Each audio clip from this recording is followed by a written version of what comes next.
During a business trip, a millionaire was shocked to spot a portrait in an art gallery that looked exactly like his daughter that went missing 22 years ago. Edward Whitmore lived in a mansion on the edge of a sprawling estate tucked away from the city, away from prying eyes and nosy paparazzi. This home was his fortress, meant to hide him from the world and keep unwanted company at arm's length. Edward was a millionaire who bought and sold business ventures. Despite having a formidable team, he was reclusive and hardly ever left his mansion if there was absolutely no need to. It was easier to make the major decisions from his home office and let his manager, Johnson, go to important meetings and represent him physically at events. Tonight, Edward was sitting at his desk, where he usually was until past midnight or into the early morning hours. He did nothing else with his life except work, and he was content with that. His attention was on his laptop, where he was going through some artists' profiles, trying to decide whose venture to invest his money in this time. For the past few months, he'd been researching a new business venture, a blend of his business acumen and lifelong love for art. The idea was to find new and struggling artists with potential showcase and invest heavily in their work, and then lean back to enjoy the return on his investment. He had never done anything like it, but he was sure this project would work. Suddenly, his phone rang, drawing his attention from the laptop screen. He glanced at the phone and stiffened. It was Rick Holson, the private detective he'd hired to search for his daughter. The stillness of the night shattered, reminding him of the problem always lurking around him. He stared at the ringing phone for a few seconds, reluctant to take the call because something told him it would be bad news. He should be used to getting this bad news, but every time it was delivered, it broke his heart afresh. The phone stopped ringing and started again in the next second. Edward took the call, deciding to get it over with. "Hello?" "Mr. Whitmore," Rick said, but there was a hesitation in his voice that Edward hated. "I hope I'm not catching you at a bad time." "It's always a bad time when you call, Rick. What is it?" Rick released a deep breath. "I wanted to give you updates on the search." Let me guess. You've found nothing." There was another hesitation on Rick's side, which spoke louder than words. Finally, he said, "I'm so sorry, Mr. Whitmore. We followed every lead, interviewed every person we thought had a connection, turned every stone, went back to that marketplace over 100 times. Yet, nothing."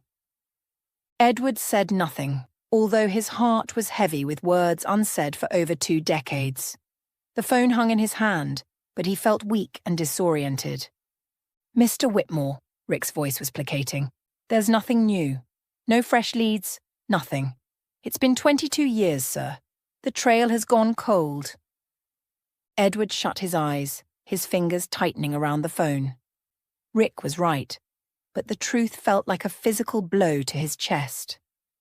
22 years. 22 years since his daughter went missing. 22 years of carrying the guilt and heaviness in his heart. 22 years of resources and money have been spent on the search, and yet nothing meaningful has ever emerged from it. "Mr. Whitmore, are you there?" Edward shook his head. "Thank you for your time and effort, Rick. That will be all." "Mr. Whitmore," Rick said gravely, "if you ever change your mind, you can call me." Edward didn't respond. He hung up the phone and buried his face in his hands, feeling disappointed and frustrated. He shut down his laptop and left his desk, slowly walking to the window to look outside. It was dark and hard to see outside, but Edward could make out the shape of his garden and almost smell the beautiful flowers. However, the stunning visuals were not enough to distract his mind from the treacherous path it had taken. Over 2 decades ago, he had the perfect life as a young man trying to find his way in the world. He had just started a business that was gaining its ground, and he had the most beautiful family. His wife, Jenna, was a lovely woman who he loved very much. His daughter Lily was the cutest and smartest little girl he knew. 20 years ago, when Lily was 5 years old, they decided to go on a family vacation abroad. It was their first vacation since starting a family, so he and Jenna were looking forward to having a good time and showing Lily the world. The first few days abroad were great, and they all had a good time touring the city and taking Lily to an amusement park. On the fourth day, things kind of went downhill. It seemed like he and Jenna woke up on the wrong side of the bed that day because as soon as they were up, they got into an argument. They bickered about who would make the bed, what to eat for breakfast, and where to go that day. It was finally decided that since they would be returning home in 2 days, it was best to go to the marketplace to buy souvenirs and order items that they could take home. They got dressed and, together with Lily, headed out. When they arrived at the marketplace, Edward and Jenna realized they had different ideas about what to buy, so they got into another argument right there in front of the clothing stall. Looking back now, Edward saw how trivial their argument was, how stupid and unimportant it was. They weren't rich, but they could have come to a compromise and met each other halfway. Maybe they could buy a little bit of what he wanted and what Jenna wanted. It was that simple. But instead, they got into a verbal fight that escalated into a shouting match. By the time they talked themselves into being calm, Lily was gone. Edward had taken out his wallet to pay for the items they finally decided on purchasing when Jenna raised the alarm. "Eddie, Lily is gone. She's not here." The stall owner suggested they stay calm. "She probably wandered off. You'd find her. Relax." But hours went by as they combed the market, and there was no sign of Lily. They got an announcer with a microphone who went around the market, calling out for her and asking traders if they saw her, but no one claimed to have seen a little blonde girl with green eyes. With each hour that went past, Edward and Jenna's hearts broke.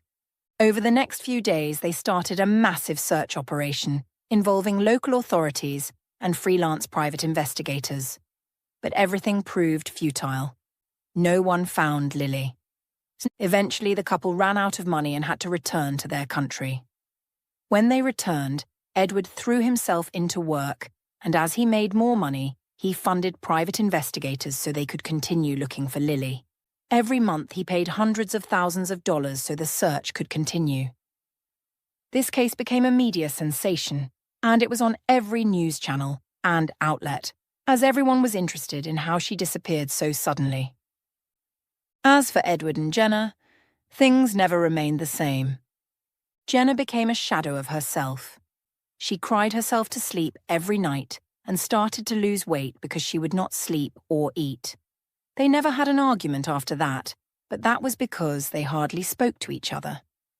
Edward blamed himself for the argument that caused them to take their attention from Lily, but the more he tried to make things work with Jenna, the farther she pulled away. One day, she confessed that the guilt was tearing her up inside and that she couldn't bear to look at him anymore or stay in the house where memories and pictures of Lily still hung in the halls. She divorced him 3 years after the incident and moved several states away. Heartbroken over the loss of his child and separation from his wife, Edward became a recluse. He threw himself into his business while still finding the search. It's been 22 years since the divorce, and although he was wealthy, the pain and heartbreak was still there. He wasn't alone. Although Jenna separated 19 years ago, she remained unmarried and without any partner. They hardly spoke to each other, but he knew she lived alone in a small townhouse and spent all her time praying in the cathedral. As Edward stared out the window, he decided it was finally time to call off the search. After pumping several millions of dollars into it, it was clear that Lily could not be found. He had given up hope that she was alive. Even if she were, she would be 27 years old now. The investigators would not recognize her if they saw her. A single tear ran down his cheek, and he turned away from the glass, feeling the worst he'd ever felt. There was no way out of this, and he knew he would live this way and carry this cross for the rest of his life. "Ladies and gentlemen," the final speaker said, rounding up his speech, "if there's one thing you can take away from this conference, it's that we need to redefine success. Being successful is more than the figures in your bank account. It is more than the numbers on your spreadsheet. True success is the legacy you leave behind and the impact you create. Let's shift our focus away from the numbers and be more impactful going forward. The conference hall dissolved in a round of applause, which Edward barely acknowledged. As the people in the hall greeted and mingled with each other, Edward handed his laptop and folder to Johnson and headed for the door, ready to retire to the quiet and solitude of his hotel room. To be honest, this conference had been a productive one. It had been 3 days of solidifying strategic deals and learning new moves. He didn't regret flying down here for it. He managed to escape talking to anyone and slid into the back seat of his car. Johnson slipped into the driver's seat, and Edward finally took a deep breath as the vehicle left the garage and headed onto the road. "Where to, sir?" Johnson asked with a smile. Edward frowned. "What do you mean?" "We're heading back to the hotel, of course." "Oh," Johnson nodded. "I thought you would like to stroll around town. It's a beautiful place." Johnson was right. They were in a small European town, and from the little Edward had seen during his daily rides to the conference hall, the town was colourful and rich in culture. It would be fun for anyone else to take a stroll and see what they had in store, but not for him. He just wanted to return to the privacy of his suite and be alone. "I don't want to. Take me back to the hotel." Johnson shrugged. "Okay. It's a pity you wouldn't be able to see the art gallery." Edward's ears perked. "Art gallery? There's one in this town." "Yeah," Johnson flashed a wide smile. "It's beautiful." Edward hesitated, but only for a second. Although he hardly indulged, his love for art was the only thing that made him smile these days. Seeing authentic and emotional art pieces usually made his day, and he decided he had time to stop by for a few minutes and check out the art gallery. "Take me there," he said. "Gladly." The car winded through narrow streets until they pulled up to a modest stone building. A small smile touched Edward's lips as he slighted the car and strode into the entrance. Fortunately, the building was quiet, and there were only a few people there. An attendant sat by the desk in front, and Edward nodded at him before walking into the gallery. Art pieces hung on the wall, each one catching Edward's attention. He would buy all of them if he could. There were landscapes, abstracts, colour swirls, and nature, so many amazing ones that he briefly wondered if local artists drew them. He had been looking for artists to invest in, and this was a beautiful place to start. As soon as this thought came to mind, he turned and set eyes on the most attention-grabbing piece in the entire gallery. It was the portrait of a young woman named Amara, and although she was beautiful in a haunting way, that wasn't what caught and held Edward's attention. It was the blonde hair, the starry green eyes, and the small button mouth. It had been 22 years since he had seen his daughter Lily, but this young woman in the portrait was exactly how Edward thought she would look as an adult. He stopped a few feet from the portrait, his eyes hungrily taking in every part of the image. "Boss?" he heard Johnson behind him. "Do you like this piece? It's pretty." Without responding, Edward grabbed the piece from the wall and marched towards the attendant. "That's the most expensive piece we have here," the attendant said with a polite smile. "I want to purchase this," Edward cut her off. "Who drew it? Is it a local artist?" "Yes." The attendant nodded, his eyes clouding with interest. "Who is this person?" Edward asked urgently. "Her name is Sophia. She's very talented. Her art pieces are always swept up in record time, despite being the most expensive one." "I want to meet her." The attendant laughed. "Sir, that's almost impossible. Sophia is hardly seen. She doesn't deliver her art pieces, so we don't see her here either. She's a total recluse." Edward sighed impatiently. "I need to know more about her, please." The attendant stared at him for a moment. "First, I need to know if you're buying the piece." "Oh, I'm buying."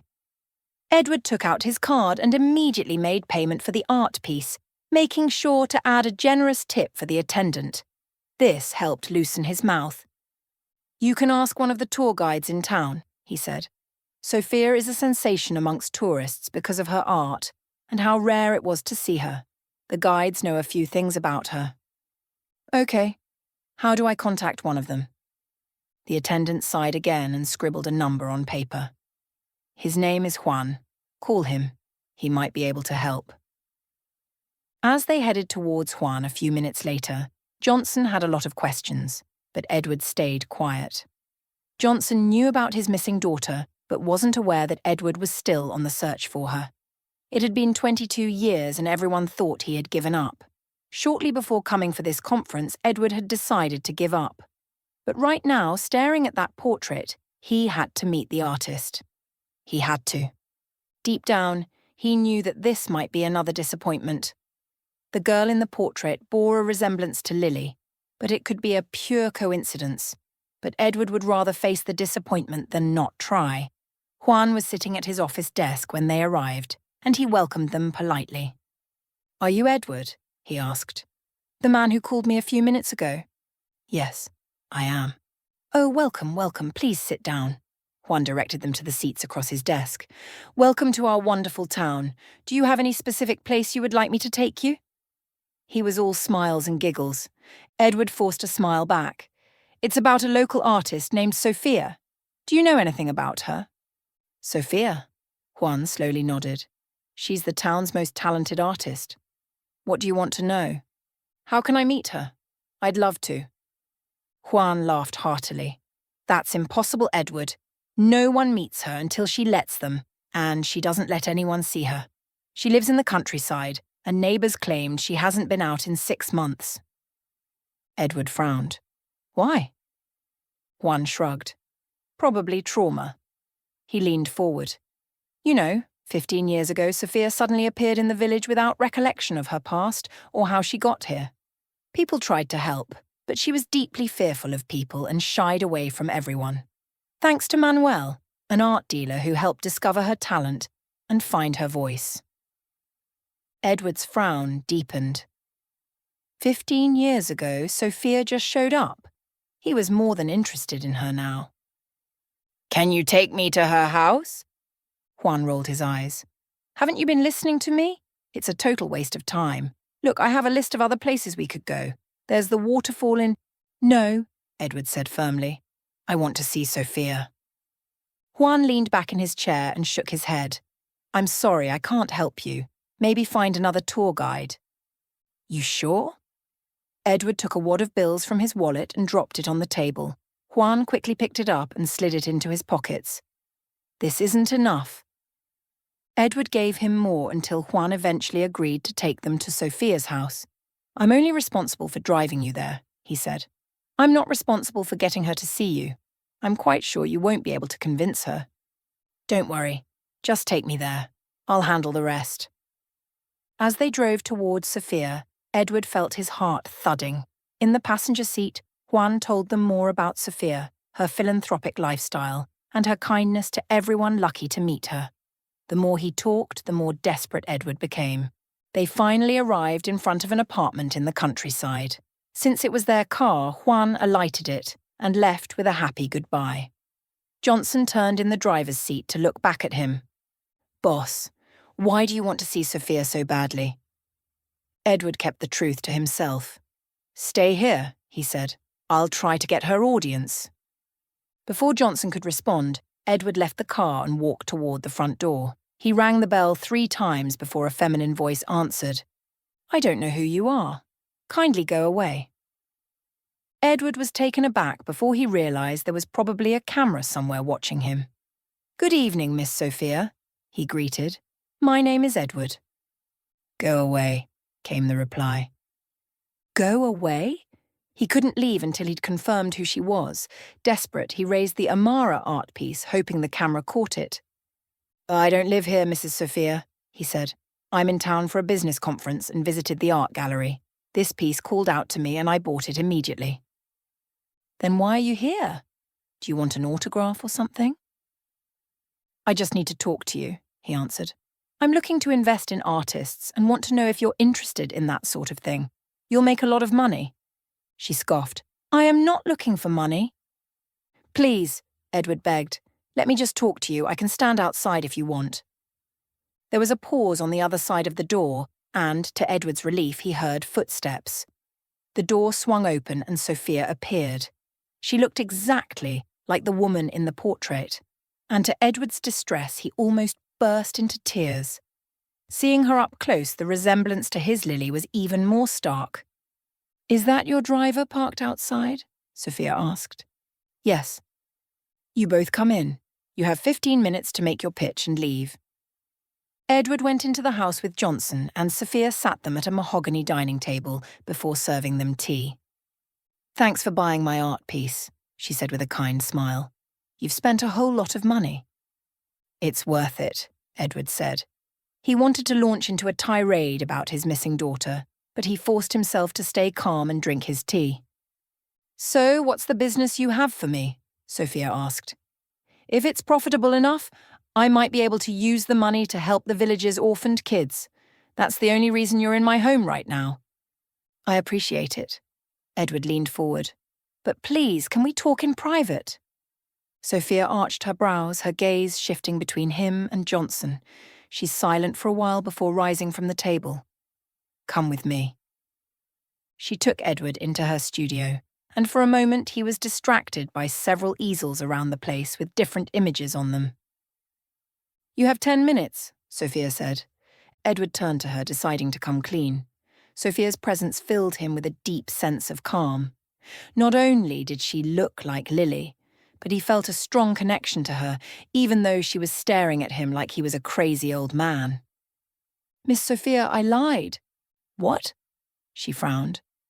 "I lied," he said. "Yes, I'm a businessman and have been looking to scour artists for investment purposes, but that's not the major reason I'm here." Sophia stepped back as if regretting her decision to let him in. Juan had said she never opened her doors to anyone, and Edward thought it was fate and a miraculous intervention at play here. "Then why are you here?" she asked. "Because I'm a heartbroken father," he answered in a shaky voice. "I'm only hanging on to the title of father, with hopes that I'll find the beautiful little girl who made me one." Sophia's eyes filled with pity. "What happened to your daughter?" 22 years ago, my daughter Lily went missing," Edward explained the entire ordeal to her.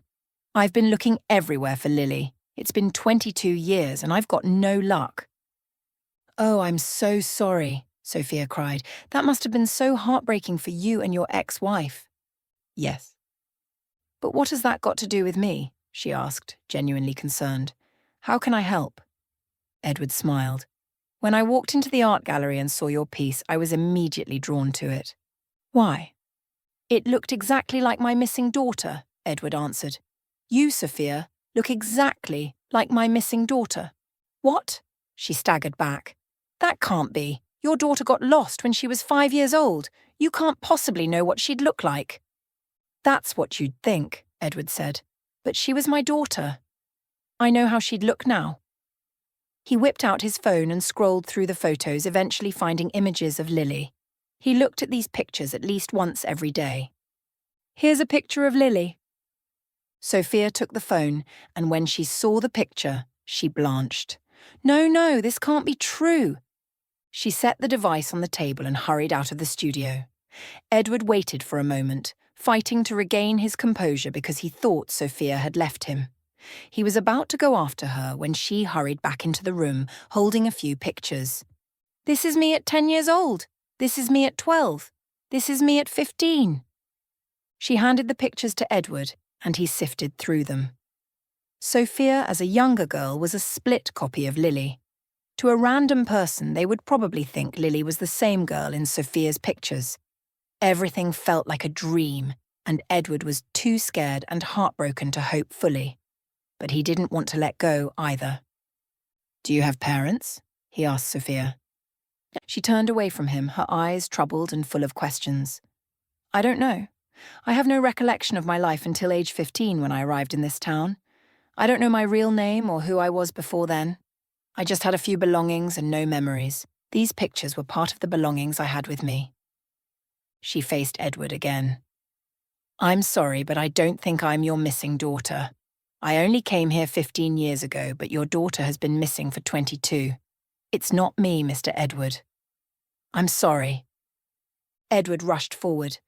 Please just do me one favor and I promise I'll disappear from your life and not bother you again.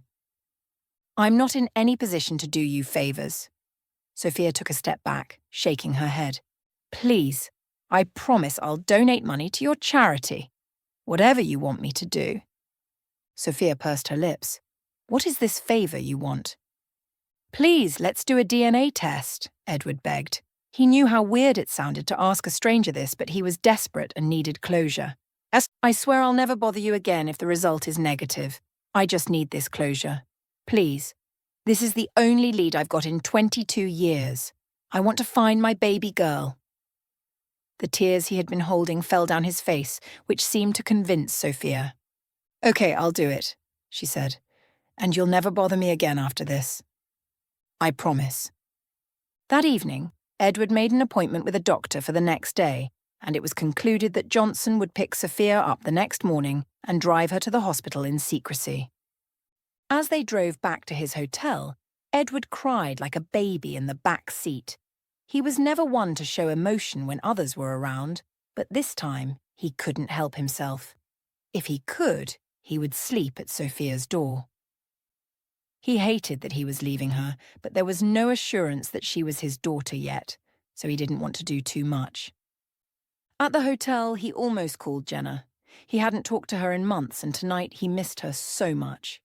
She was the only one who would understand this dilemma and be able to provide comfort, but Edward stopped himself seconds before he dialed her number.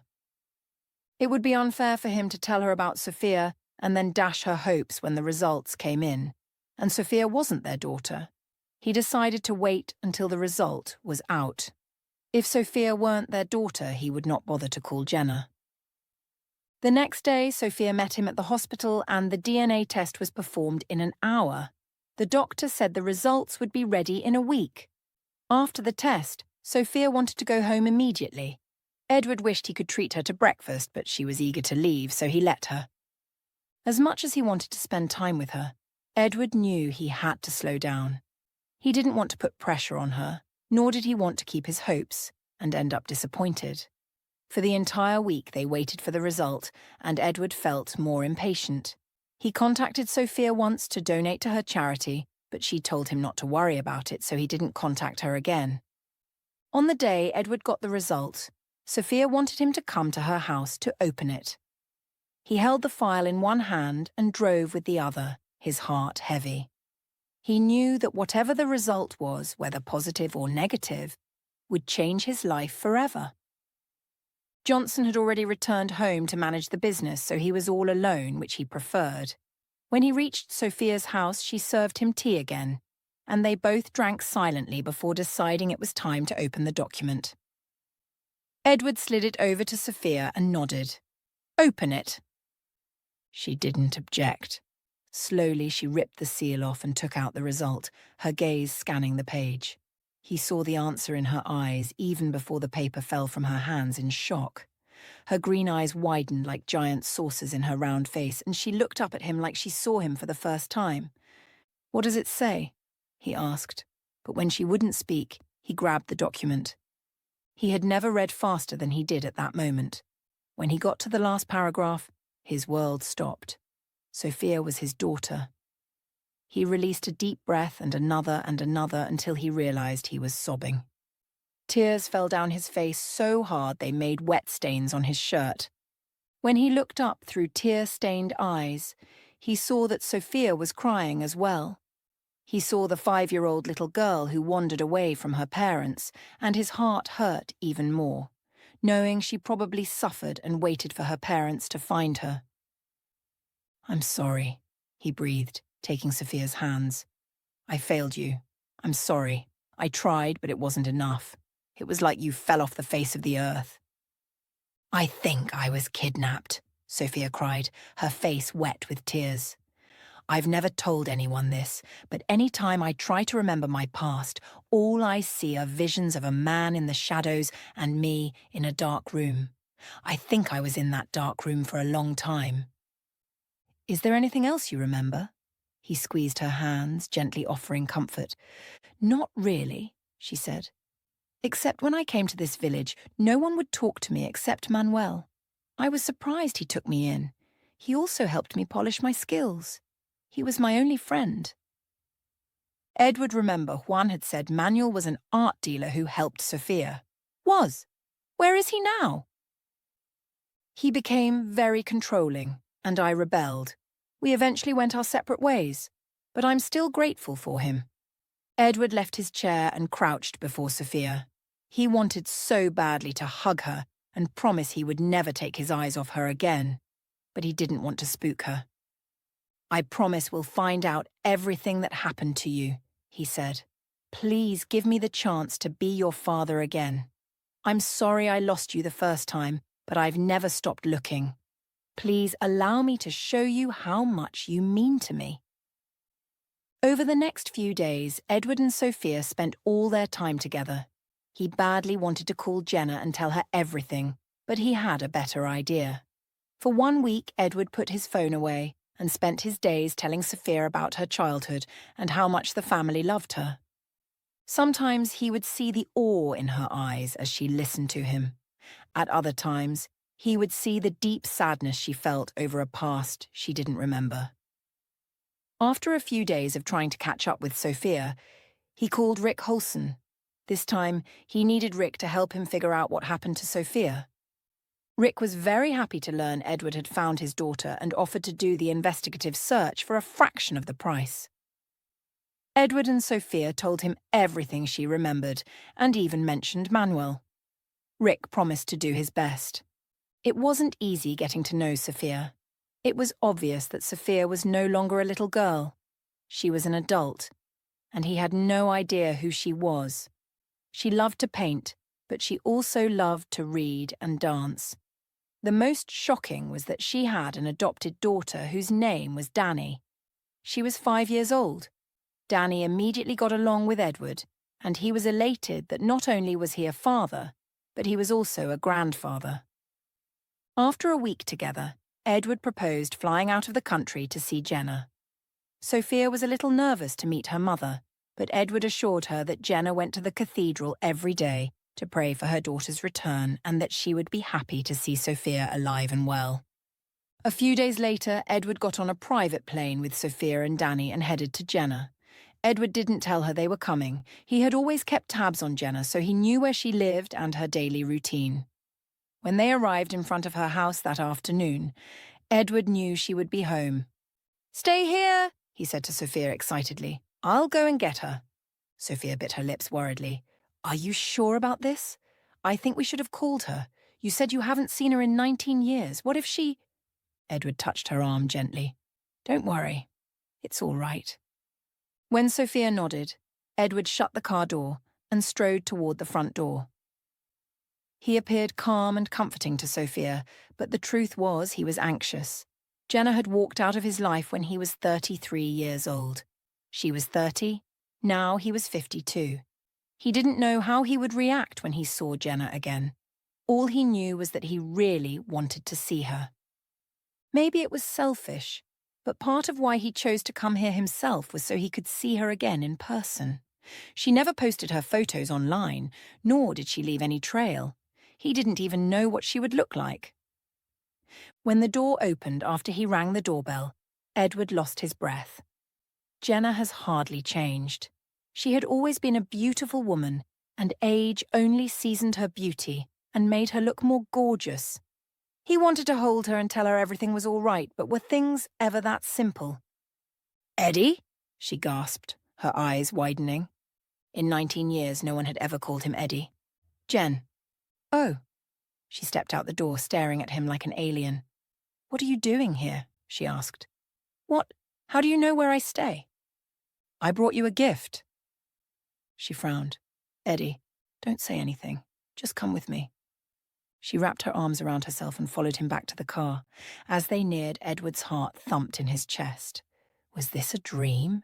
Would he wake up soon and realize he was still at the conference hall and nothing like this ever happened? When they reached the car, Jenna turned to him with curious eyes. "Eddie, what is this?" He smiled and knocked on the passenger window. The door swung open and Sophia stepped out. Jenna stumbled back, her arms falling to her sides, her breaths coming out in gasps. She looked like she was about to faint, but she managed to remain standing. "Eddie," Jenna grabbed his arm. "Eddie, tell me this is who I think it is. Please don't play cruel games with me. I can't take it." "Jen, it's Lily," Edward said softly. "It's a long story, but I'll explain how I found her." "Oh God, my baby girl!" Jenna pulled Sophia into her arms, crying and rocking sideways, her eyes tightly shut. "Every day I go to the cathedral and pray," Jenna cried. "I never gave up. Even when everyone told me you were dead, I never gave up. Oh God, thank you, Lily." Sophia also cried, clinging to her mother like a little girl. Edward opened the door and helped Danny out.